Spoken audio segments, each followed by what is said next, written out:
What do you think, Ross? Free PS5 to get married? I love it. I just wish this was happening when I got engaged a couple years ago. Why not?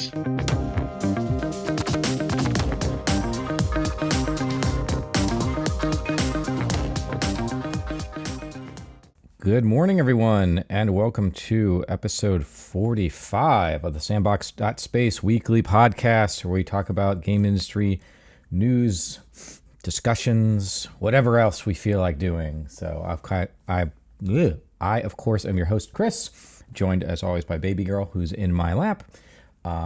Pumpkin somewhere doing something, and every week we have a special guest. This week's guest is Ross. Welcome back, Ross. Chris, thanks for having me back on the program. I appreciate it. Awesome. So as we were discussing before we started the show, I am very burnt out. So we're going to do what we can, and hopefully my brain functions in our discussion here. But it has been a long 4 months with a lot of stuff between teaching, GDEX, getting the game accelerator up and running, getting the incubator back up and running, numerous conferences, and of course an election. It has been quite a stressful few months. How are you doing, Ross?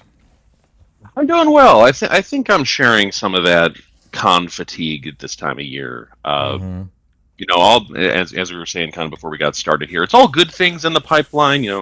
Great client work, great conferences, great meetings and conversations. So all good things happening. But it's that time of year where everything seems to get a little bit busy before it settles down in the winter months a little bit. So I'm definitely feeling that pang as well. Yeah, man, it's a wild world we're living in. Got a lot of things going on, changing these game dev lifestyles. But there are some exciting things. We have some big things coming up for next year. I'm already starting to plan GDEX. So I'm trying to get dates locked down for that, and then start really hitting sponsorship and try to make it big and fabulous, as best we can. Did you enjoy your GDEX? You came with your wife. I enjoyed GDEX so much. I know it was fun for me to see it through her eyes because this was her first time attending. So it's always fresh and interesting. Every GDEX has its unique flavor to it. But what I loved about this year were just the games. My favorite thing is seeing all of the student projects and all of the new folks just kind of busted into the industry with some new, fresh ideas. And there were some things there that I think might go the distance. So it was exciting to see that they all had a place at GDEX. And did you or her have a favorite title? Oh, what did I play that I loved? Something that I've always enjoyed that's there. A couple games that are my favorites are Mage Quit and The Pedestrian. Those are two of my favorite things. Mm-hmm. And Collapsus is another fun one. So there's just a lot of cool stuff coming out of there, and I didn't even get a chance to play everything. Sure. There's more people to find after any conference too. Yeah, so Skookum does The Pedestrian, Skookum Arts, and they have their new game Quiet on Set, which seems pretty cool. And that was the first time, I believe that's the first time they've shown it anywhere.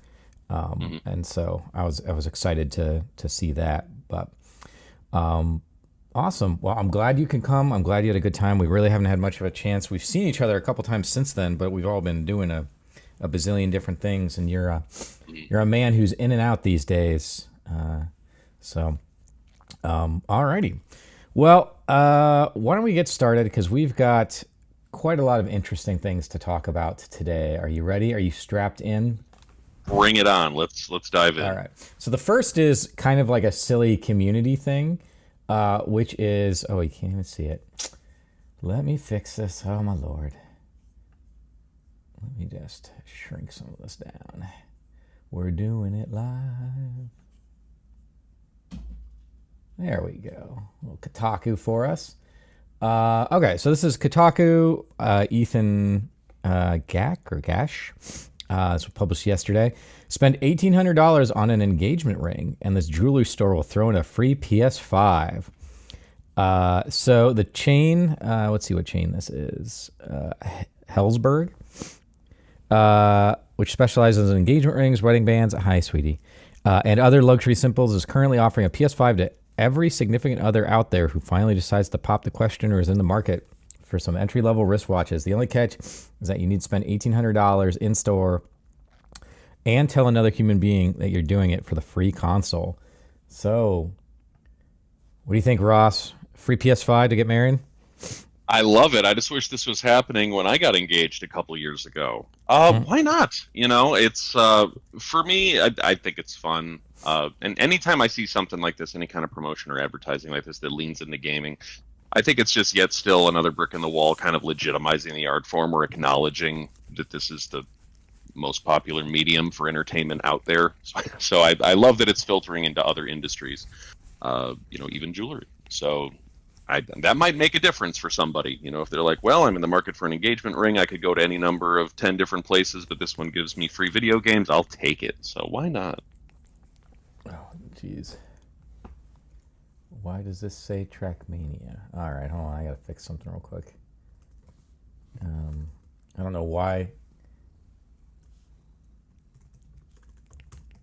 And now I got this cat on me. All right, let me fix that there. It's a good problem to have. That's weird because we never used this computer or OBS for Trackmania for GDEX. So OBS must have pulled it from Twitch and then used that. I don't know how anything works, Ross. I just sit here and look pretty. That's what I do. Yeah. So the reason I brought this article up is because of what you just said, which is besides it being fun, and if anyone in the audience is getting married, then there you go. But I am constantly talking to people, and all right, Pumpkin, we can't be doing this all day. There you go.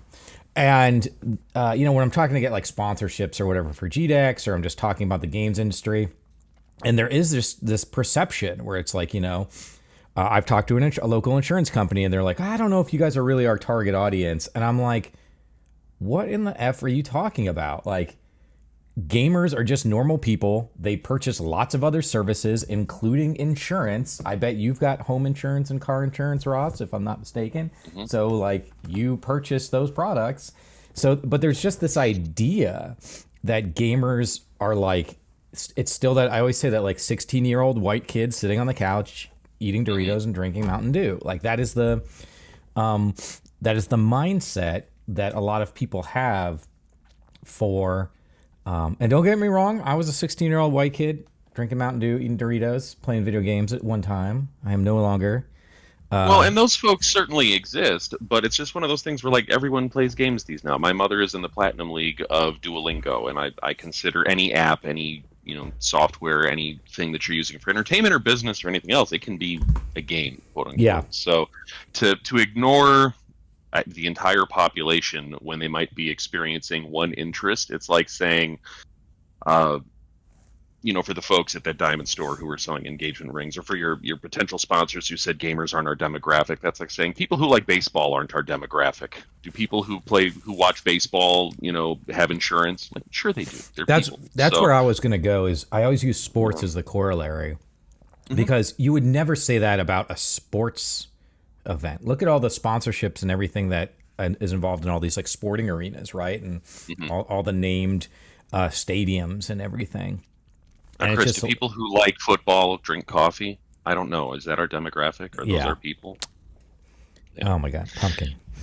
You are the most popular man amongst. I know. Cats. I think it's just because I've been gone so much. I'm at like conferences, so I've been like, and if I'm not doing conferences, I'm doing the Shawnee State thing. So I'm down in Portsmouth, and so she just used to. She's used to having me around, and now I'm gone all the time, and I think that shit's just throwing her off. But yeah, I agree. I think it's one of those things where it's like we have to keep breaking that perception. And I think I say this to folks all the time. I think the city / state that is here. There you go. The city and state that is able to kind of break that perception and actually invest in the games industry will probably own the games industry for the next 10 to 20 years. The one that can really get in there, put in the money, get in the effort, because we're just seeing that California and all them are, California is probably always going to be a dominant force in the games industry, but there's a lot of studios, particularly indie studios, that are just ready to move on. They don't want to be in San Francisco and LA, and they don't want to pay these insane prices. And you've got all these people that are being trained in Ohio and other places in the Midwest that don't want to go out there. So I just thought that was kind of funny, as a thing. Which also brings me along to our next thing, which is Sony reports healthy profits on strong sales of sensors and games. This is from the AP. Yuri Kageyama. Sony profits rose 69% in July-September from the year earlier on the back of strong sales of its image sensors, games, music, and network services, the Japanese electronics entertainment company said on Friday. They were boosted by healthy demand around the world for image sensors used in mobile products, as well as video games and then services like PlayStation Plus. So, I found that interesting. They actually had to revise up their annual sales because of how well they're doing. And yet all these layoffs are still a thing, Ross. They're still a thing. We keep getting these little beacons every so often that these companies are generating, pretty substantial profits year over year. Despite what the U.S. election has said, the United States economy is actually extremely robust right now. And yet we're still doing all these layoffs and stuff. So, Ross, fix it for me. What do we do? Why? It's like where start? It's discouraging. It really is, because like I have a whole network of people who work in games who are in transition right now. They're moving from one role to another somewhere else, and industry layoffs have just been the defining characteristic of the business this year. And it's really discouraging when you see record profits and CEOs taking bonuses, and everyone has a golden parachute except the people who actually make the product. And that's very discouraging for folks trying to get into this industry, or people who have been here for a while who are just trying to make ends meet and get some kind of stability. So, if we have record profits but we're laying people off, there's some kind of disconnect in between. So I don't know if the companies that are doing this have built their products and no longer need their workforce, and profits are reserved for management, or if they have some kind of outstanding credit obligations that we don't know about, that they're not saying, because it's always good to look like business is fine and not say that you have debts. But there does seem to be a disconnect, and I don't have an easy solution for you. Believe me, if I did, I'd be sharing it with everyone. But yeah, this is something seems a little bit off. This is particularly interesting from Sony's case, considering they just had a $400 million loss with Concord. And so that's interesting. I got a comment from the audience. Do you think Texas will be able to be the place to build the game dev economy outside California? Yeah, I think that Austin has got some AAA studios, and they are also pushing into the movie space and animation space, film and animation space. So yeah, I definitely think Texas could, if Ohio doesn't get its act together here, for sure. Why not? I mean, Texas has had a great history with technology, whether it's Texas Instruments or all those studios you mentioned in Austin. And there's some great community in Austin with South by Southwest and some of the events that go on there. So if you're in Texas and you're listening, make something happen there. We'll come visit. We'll come say hi. For sure. But yeah, I mean, I'm glad that Sony is doing well. Like, I want all these companies to do well, but I also don't want it to come on the backs of, there's just so many game developers that are out of work right now that it's going to be challenging to find jobs for them. And then we've talked about this in shows past, where we're just educating more and more students who are going to be entering a marketplace unprepared for kind of how brutal it is right now. And so I'm glad that Sony is making money. I mean, that's good. So we'll see what the next couple of years will bring, which brings us to this fun little thing right here before we get real serious, which is this is from PC Gamer. Break out the world's tiniest violin. PS5 Pro scalpers are having a tough time reselling units because it's in stock basically everywhere. This is Adam Edzer. In the news, sure to have you crying in your cereal, it seems that Sony PlayStation 5 Pro scalpers have forgotten basic marketing economics, and as a result, they're struggling to shift the new console at anything close to the ridiculous reseller markups we saw around the launch of the base model. So scalpers, suck it. I will make a note, though, that the PlayStation Pro disk drive, the add-on disk drive, is currently sold out like everywhere and is impossible to find. And it is on eBay for 2 to 3 times the price that you would normally be paying My for. word. But Ross, I was just thinking about PS5 Pro. I just got mine. I got mine in the mail when I was at MDev. I have not had a chance to do much with it. I started for some reason, mostly because I was like, oh, I want to finish the Cyberpunk DLC, but I don't have a disc drive. So I decided, I was like, what do I still have just like on my hard drive already? And I had Resident Evil 8. And I was like, all right, I'll go back and see if I can platinum that for a little bit while I wait for a disk drive to become available. And then also, Yua and I are at some point here going to be playing Alan Wake 2 on it. And supposedly Alan Wake 2 got a pretty substantial PS5 Pro upgrade. But what are your thoughts? What are your thoughts on the Pro? I like Pro consoles when they address a tech defect or they add some new functionality that's substantial, something that wasn't there before. So whether that's adding a solid state hard drive or adding significant processing power or a larger hard drive or something new, or fixing something that was broken before. So like in the 360 era, moving from the OG fat version of the 360 to the slim, it carried built-in wireless, it had larger hard drive capacities, it didn't have as many red ring of death issues, better power consumption. So when you add that functionality, I'm always a big fan of Pro consoles.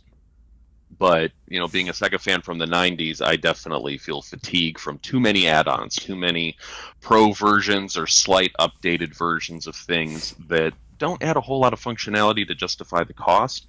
So I'm always looking at when I'm trying to decide if I want a Pro console, if I want to upgrade my Xbox One Slim to an Xbox One X or an Xbox Series X or whatever naming convention we're in.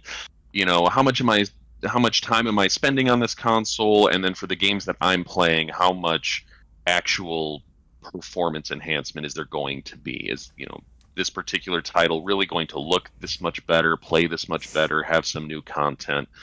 And if that's not there, I tend to hold off for a new generation. So, last time around, I did go to the Xbox One X because it had the 4K Blu-ray player over the standard Blu-ray player of the Xbox One. I did upgrade to the Series X because it had better functionality with games like Cyberpunk, which you mentioned, for when I'm playing on console. And then for my PC folks in the audience, I know they'll just say, just get a PC. And I do that too. But I'm still rocking my 1080i, so I still, or excuse me, my 1080 Ti.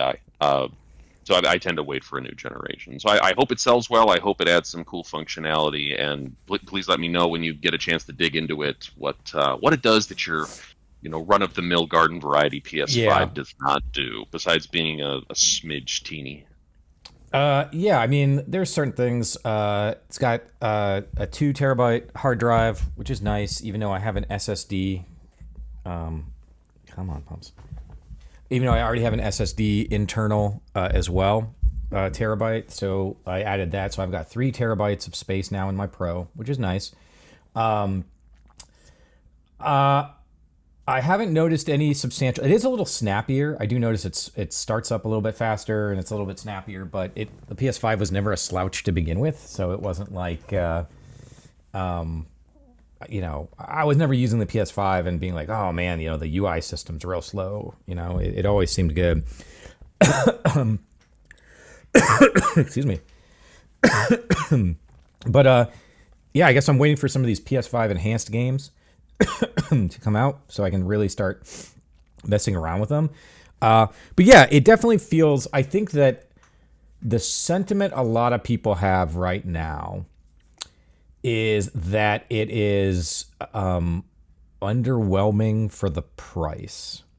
And I sort of feel that so this is Digital Foundry did an interesting breakdown on it, and they're like, given what we see, they're probably not making more than $50 a unit on this console. So like their margins are very small. They're making 40 to $50 a unit on this thing in profit. That being said, I really wish it would have included a hard drive, or sorry, a disk drive. Even if you had to make it $750, like it just feels bad when a high-end pro version doesn't have such a basic necessity. And it's obvious that Sony's response was, well, we're giving players choices. I was like, that's bullshit. That is BS. You are taking away a choice and then adding it back in for an additional $80 is what you're doing. And I see where they're coming from, because they got burned in the PS3 era, because the 60 gig PS3 that was backwards compatible, that had the 60 gig hard drive, that had the Blu-ray player, that had four controller ports, and all the bells and whistles, was $100 more expensive than the competition, and everyone balked at the price. And Sure. The Xbox 360 responded by, we're going to put the HD DVD player as a separate add-on. We're going to have rechargeable controllers as a separate add-on. You can add your own Wi-Fi module, and they undercut by making all that stuff separate. So maybe Sony has a long memory, and they're trying to tap back into that. But something that always interested me was, like, I understand if you don't have a PS5 and you're going to the stores this Black Friday season to get one, I understand getting the Pro because it's the new shiny best version of the thing that's out there. But if you already have a PS5, is the Pro worth upgrading for? Like, is it worth getting a whole new console for that extra boost? Maybe some folks in the chat know, but what do you think? I would say no. I think for the most, like, this audience, this is a game developer audience. Like, we're in it to win it, right? Like, we just went to back-to-back game conferences for, a month. And, like, for me, I don't spend a lot of money on stuff generally. Like, I don't go on big vacations. I don't buy fancy cars. I pretty much eat the same thing all the time. If I go out and eat, I'll eat nice, but I spend money. Like, I've got a really nice TV, and I like, my video game console. And I've actually restricted myself, at least for this generation. I only have a PlayStation. I don't have an Xbox in my house. So I'm just trying to keep, money reasonable. But I ended up buying one because I was like, you know what? Like, I just want to be able to play games. I'm like a visual whore, I guess. Like, people are like, I saw a thing on Reddit where it's like, should I upgrade my monitor from 1080p to 1440p? And there was like this back and forth discussion on there on Reddit. And in my mind, the answer is like, shit, dude, if you're using anything less than 4K, I'm not interested. Like, I understand that is not the way most people think. But like, I look at 1080p monitors, and I look even 1440p monitors, and I just look at them. I'm like, these things are blurry. And like, I've got this 4K monitor here, which I've got all my OBS and stuff on. I actually bought a 1440p monitor. I gave it to Tom because sitting next to my MacBook, which has a Retina display, it just looked like a fuzzy garbage, And it was so noticeable. And so like, I'm one of those guys that's like, I generally want 60 frames per second, but it's hard for me to go to 60 frames per second if the visuals just look awful. And one of my games, Resident Evil, I got that on my mind. Final Fantasy VII Rebirth. The performance mode on that looked like trash, like straight up smeary garbage. And apparently the Pro goes a long way towards fixing a lot of that and making it look real tight. So when I'm playing on, I got 77-inch OLED, like on my couch, like I notice these visual things. So for me, I was just like, as like kind of a dev gamer nerd, I was like, all right, let's just give it a shot.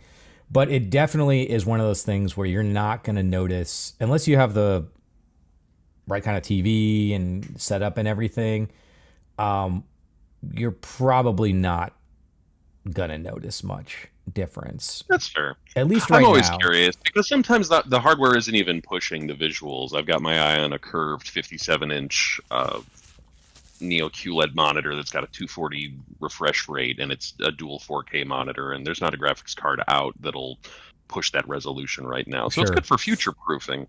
But in terms of actually running stuff and having it run consistently, like I'm still a pleb over here with my 1080p fuzz monitors, but some folks in the chat said my vision sucks, so it all washes out. Everything's beautiful when your eyes are shut. Yeah. When you can't see anything, it looks great. Exactly. Yeah, the impression that I get, because this also has the PlayStation, the PSSR, PlayStation Spectral Resolution. Is that right? I have a feeling that this is a tester for getting all of this tech prep for the PS6. And so that they're using this new mid-gen refresh to throw some of these new features out and then begin to work on them over the next couple of years. So when the PlayStation 6 comes out, it's in it to win it. Apparently the PSSR is pretty good. It's very noticeable. I think DLSS is still better or whatever. But it seems like it's a good start, and it's doing some really interesting, productive things. So yeah, Tom, I know PSSR. That's a weird. I was just like, are we? I guess we're far enough away from. Well, we were far enough away from the Cold War. I don't know where we're at now. But yeah, the USSR definitely popped into mind. But yeah, I'm gonna play it. We're gonna play Alan Wake 2. I'm curious about that because I like Alan Wake a lot. I need to go back and revisit Control, but those games are like pretty visually intense, and they're also not super well optimized. Those Remedy games. So I am curious about what it's going to look like, and luckily I can just buy the digital version, I guess, and I won't need my disc drive. But still, it does feel. It just feels. It'll come back. You'll have a chance for it in the next couple months because that's a pretty niche demo. Because for folks who want that, who aren't scalpers, who aren't resellers, it's basically you and other folks in your context who are like, I want this console. I want that like small group of folks that I think that are getting the Pro this year. So that might mean less competition for those, or it might mean they didn't make a whole lot of them, so it's going to be. Yeah. Yeah, I mean, it's not. I'd imagine there'll probably be another drop before Christmas, just to have them out there. But yeah, I do want it because I do want to be able to play Cyberpunk. And I bought it on. I should look actually with all the updates and the DLCs. I wonder if I even need the disc in the system anymore. I'll have to check.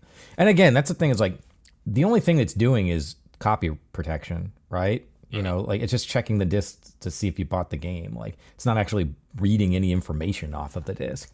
But yeah, I thought that was kind of interesting. I'm glad scalpers are getting screwed because I think all they do is add an unnecessary middleman to the equation that just extracts profit and does not add any value. And so I find that really frustrating. Yeah. All right. You ready to hit the big one? Let's do it. Okay. So you may have been aware, but last week we had a election. I don't know if you I heard some things. Yeah. So this is an article from Gizmodo.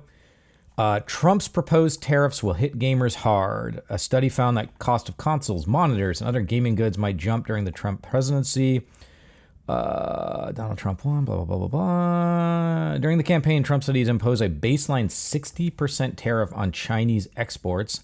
If he does that, the price of all the stuff gamers love is going to go up. Laptop prices could spike by almost 50%. The cost of video game consoles could rise 40%, making the upcoming PS5 Pro cost about $1,000. The Switch 2 may be backwards compatible, but it might cost quite a bit more than the original. So we're in politics world, we're in business world. What's our initial reactions to this? Existential dread. It could happen, and it happened before. So last time around, during his last administration, he did impose some tariffs on some imports, and it did affect the game market. So what I saw happening with my clients was, even though they were U.S. based, even though they were making things here, when they were doing physical goods, they were often manufacturing overseas, and that meant that they were importing those goods. So Mm-hmm. who this affected the most, because a lot of my game industry clients are, if they're making video games, they're doing digital distribution for indies. And if they're doing physical distribution, it's made locally. But who it affected the most was my tabletop gamers, my folks who are making physical products. So printed manuals, printed pieces, printed board games, tabletop games, and anything that had physical stuff. Usually gets printed overseas because it's less expensive, and it's somehow it's cheaper to print it, manufacture it, make it, box it, shrink wrap it there, and ship it back here, or at least it used to be. Than other options. So I did see on some of those imports not only a 60% upcharge on how much things cost to compensate for those tariffs, but also extreme shipping delays because the increased costs meant less shipping, more expensive shipping, more delayed shipping. So it was not pleasant. So one of the things I see in the chat, do your overseas shipping now or buy local. I know that's been a thing that a lot of folks have avoided because it's been cost prohibitive to ship, to manufacture locally or ship locally. But run those numbers and figure it out, because you might be able to make your game pieces or print your manuals at your local maker space or incubator tech hub for less in higher quality, and keep some things here that it might be to make them internationally. Yeah, there's a whole bunch of stuff going on in the chat. Tariffs will affect a lot of it. Sectors, Kickstarters might be in trouble.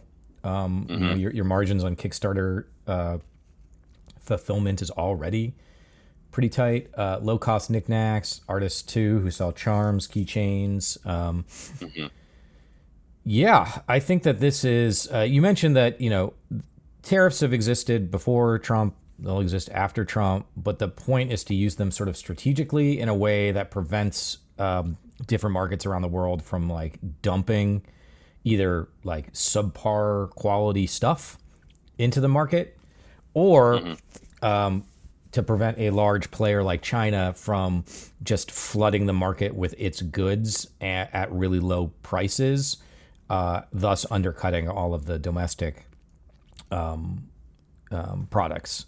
And so you can use these things strategically, but we'll see if this even happens or not, right? So for the purposes of this conversation, we'll just assume it's going to happen and that he is a man of his word, which I would argue is historically and empirically untrue. But we'll just assume that he is going to say, or he's going to do what he says. I do not see how the, sorry, getting a little air here. I do not see how the games industry is going to be able to buffer that kind of change over the course of 4 years. I mean, we're already going through these layoffs. We've already been talking about this time and time and time again. If you are moving even a 20% tariff, right? Ignore the 60%. And as the campaign was going, I mean, there were certain things that were getting like bigger and bigger and bigger and bigger. And, we were talking about like 200% tariffs on stuff, right? I mean, I don't know how you can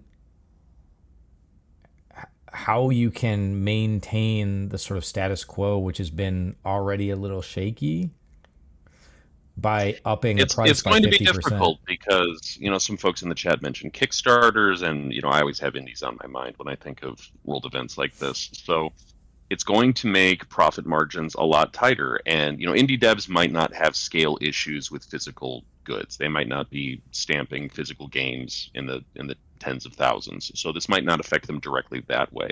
The way that it might affect indie devs is if they need to upgrade their gaming rig, or their work rig. If they need a new graphics card, if they need new motherboards, we're going to see added prices on imports for things like that. So that motherboard that should be $350 might be $500. I mean, I could do a whole podcast just on surges in PC component prices lately.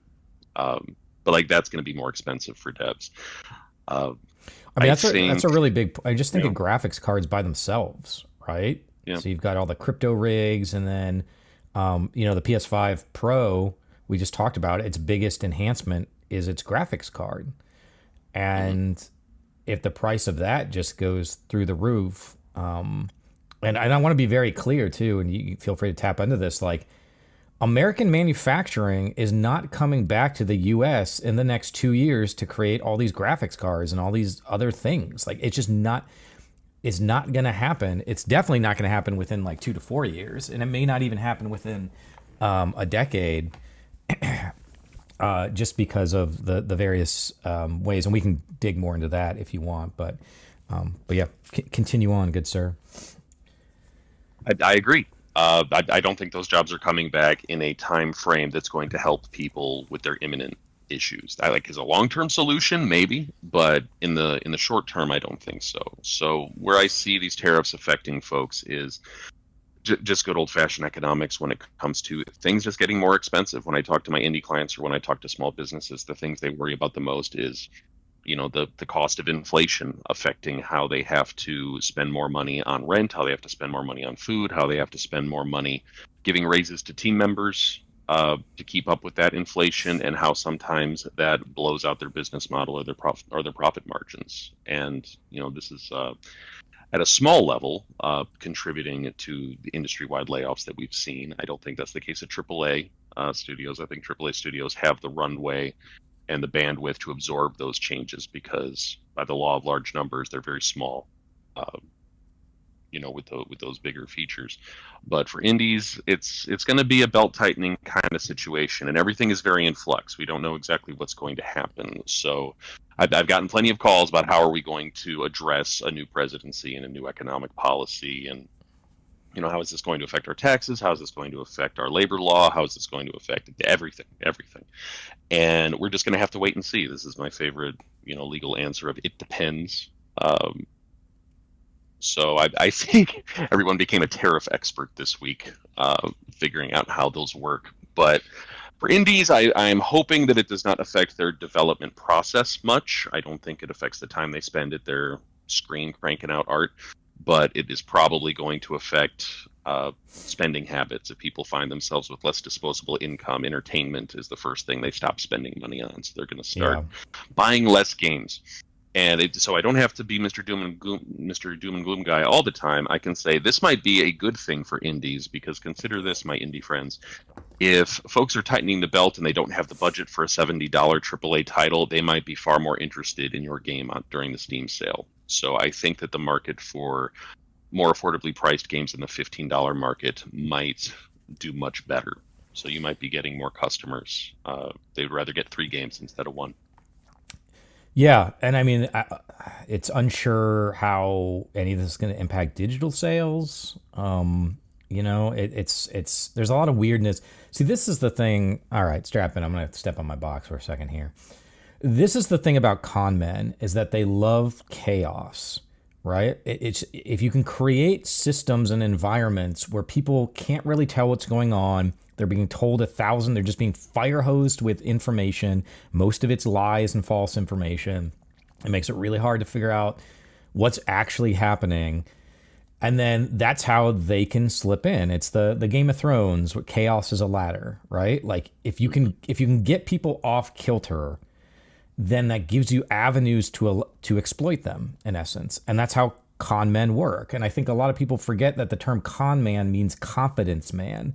And the whole point of it is that it gets you feeling good about yourself and your, situation, despite all the chaos that's going on, because this person can help you be the best that you can be. And then ends up building up your sense of confidence. And then you end up in this situation where you stop and you look around and you're like, where in the F am I? What is going on here? And the number one thing, if you could like throw a dart, I don't know if this is the right metaphor, but we'll just roll with it. And the number one thing that the United States has that has allowed it to grow its economy into the world's best economy, which I will remind people, even though it's too late, we are still currently the world's best economy by a large margin. So despite how people are feeling and all of the inflation conversations and stuff, I know that doesn't take away the stress and the pressure and the pain of dealing with higher prices.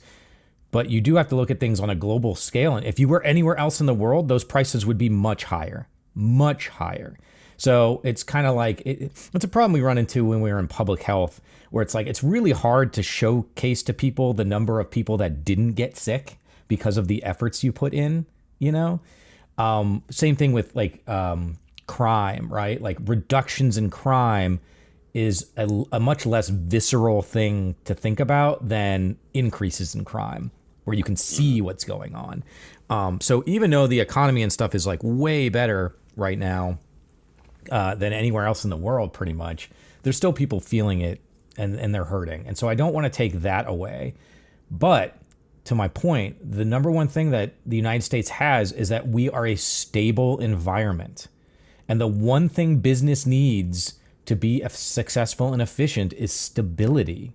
It needs to know that its products can be built and delivered. It needs to know that its a government is not going to just randomly create new laws and stuff that could potentially hurt its industry without going through some sort of governmental process, you know, some sort of checks and balances system.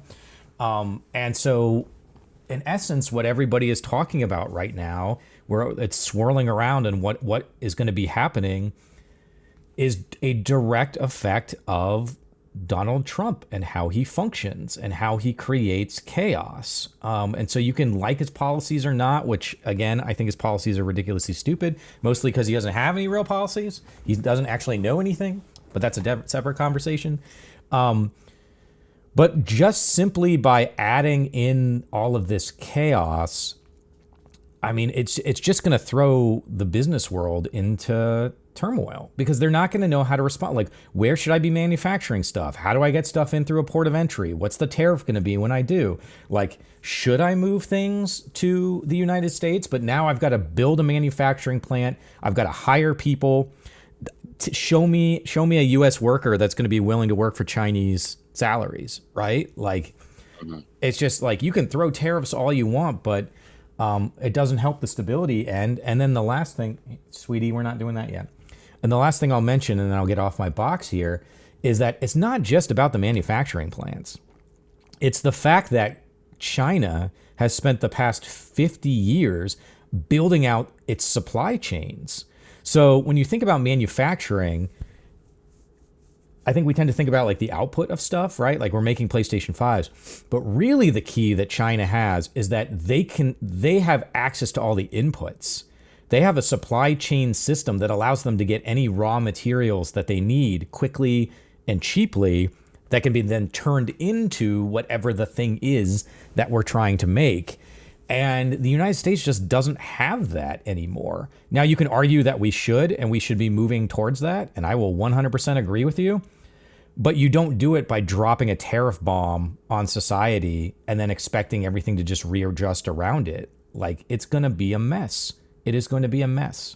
And I do worry about, you know, our industry in particular, that's already struggling to keep people employed, that's already seeing uncertainty around the educational programs and what the you know, we're thinking that we might see the PlayStation 6 in 2 or 3 years. I mean, what if we don't see it for another 5 or 6? What if this is like an 11-year generation or something, you know?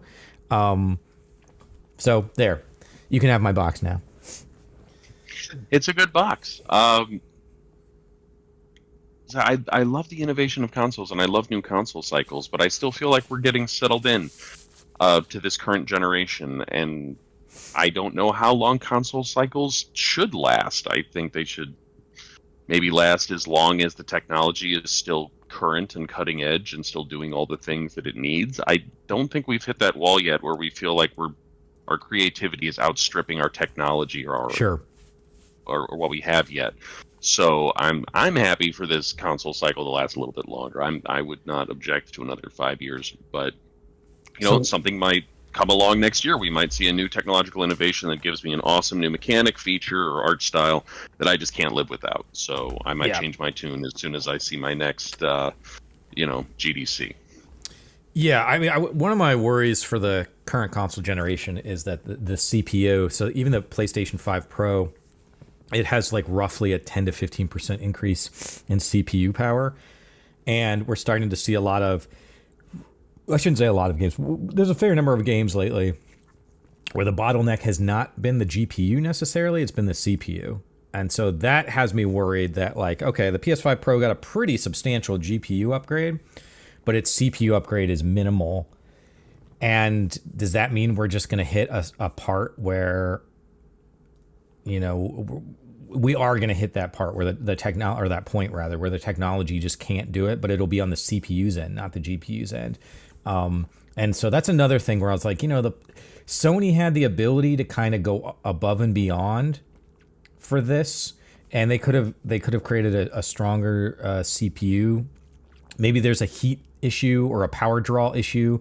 You know, I don't know. Maybe the architecture of the PlayStation 5 is just built in such a way that they really can't increase the power draw without a substantial rebuilding of the architecture, and that would just be too costly. That I don't know. That'd be a Digital Foundry question, but yeah, I mean, I don't really mind if it's another 2 or 3 years. Like, I think there's a lot of great games coming out. I don't really give a shit about ray tracing. I know everybody's in the PC world's all about it, but like, I would much rather have like 60 frames per second with a really solid looking image that doesn't have ray tracing than ray tracing. But you know, whatever. Yeah, man. I don't know. It's wild. It's wild times here, and my worry is that, like, I'm not a defender of the system by any means, right? I think our global and United States system needs a brooming out pretty seriously. But I do not think the way to get there is to just completely drop a bomb on everything. Because what happens, back to the chaos as a ladder, right? Chaos is a ladder for those who have the resources to take advantage of it. And normal folks like you and me, I mean, we're probably comparatively doing pretty well compared to a lot of people. You know, I work from home, I make decent money, I almost have no debt, so like, I'm doing okay. But there's a lot of people that are not in that position that are going to be really, really struggling, and they are not going to be able to take advantage of any of these benefits. And we might look back in 3 or 4 years and just been like, oh yeah, all the rich people took advantage of this, and now they own, you know, 90% of everything, and we're all kind of screwed. And yeah, it's not great times, sir. Not great times. We'll see what happens. I always try and be the optimistic yang to your yin, but I agree that I think a lot of these issues are systemic. I think that they are going to affect the game industry in meaningful ways. I don't know that devs are going to feel it or see it themselves necessarily, at least not while they're working, at least not while they're building things. I think what affects my clients, what affects indie devs the most, is what engine they're using, you know, how reliable their internet is, how much time they have. And, you know, creation is, it's a process that comes about from stability and conflict, which is kind of counterproductive. But like, you need to have the privilege of stability to have time to work and the means to work, but you also need some good conflict in your life to inspire you and give you some, you know, your creative juices flowing. So my hope is that with just enough conflict and just enough chaos, folks are going to get inspired to make some things. And I hope that we see enough stability in the day-to-day that people will be able to build those things. You know, we were talking a little bit about our burnout this year. Mine has been because this has been one of the busiest years I've ever had, because, you know, in chaos there is opportunity. So for all these folks who are getting laid off, for all these folks that are in transition, or all these folks who are trying something new, I've been getting a lot of calls with a lot of interesting questions, because this has been a year of development as well. People are saying, I got laid off from my AAA studio job, or I've had enough of this particular rat race. I'm going to try and do my own thing. Mm-hmm. You know, there's enough people out there looking for work that now, you know, they've taken a cut in pay, unfortunately, but now I can afford people I couldn't afford before with skills, expertise, or availability to make things that I want to make. So we're making a run at starting a game studio. Ross Help, you know, is one of the reasons I've been very busy lately.